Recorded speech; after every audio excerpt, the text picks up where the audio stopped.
ৰাজ্যৰ মুখ্যমন্ত্ৰীগৰাকীয়ে অৰুণোদয় আঁচনিলৈ দিলে এক ডাঙৰ আপডেট। লগতে কোনসকল মহিলাই এই আঁচনি ধন লাভ কৰিব পাৰিব আৰু কি কৰিব লাগিব এই কথাও জনায়।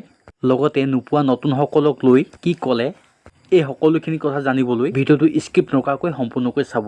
লগতে ভিডিঅ'টো এতিয়াই শ্বেয়াৰ কৰি ল'ব। যিহেতু ৰাজ্যৰ মুখ্যমন্ত্ৰীগৰাকীয়ে সামাজিক মাধ্যম যোগেদি উল্লেখ কৰি কয় যে ইয়াৰ আগত যিসকল ৰাজ্যৰ লাখ লাখ মহিলাই ৯,০০০কৈ অৰুণোদয় আঁচনি ধন পাইছিল, সেই সকলোৱে পুনৰ অহা আগষ্ট মাহৰ ১ তাৰিখে লাভ কৰিব অৰুণোদয় আঁচনি ধন। গতিকে অৰুণোদয় আঁচনি ধন পোৱা ৰাজ্যৰ সকলো মহিলাই নিজৰ নিজৰ বেংক পাছবুকখন ঠিক অৰ্থাৎ আপডেট কৰি ৰখাটো বাধ্যতামূলক। তেতিয়া এই অৰুণোদয় আঁচনি ধন লাভ কৰিব পাৰিব। আৰু এটা কথা, ৰাজ্যৰ মুখ্যমন্ত্ৰীগৰাকীয়ে অৰুণোদয় আঁচনি ধন নোপোৱা নতুনসকলক লৈ বৰ্তমান একো নতুন আপডেট দিয়া নাই। গতিকে খবৰটো পাই কেনেকুৱা পালে লাইক কমেণ্ট কৰি জনোৱাৰ লগতেই ভিডিঅ'টো এতিয়া শ্বেয়াৰ কৰি দিব, কাৰণ ৰাজ্যৰ যিসকল মহিলাই অৰুণোদয় আঁচনি ধন পায় এই ভাল খবৰটো পায়।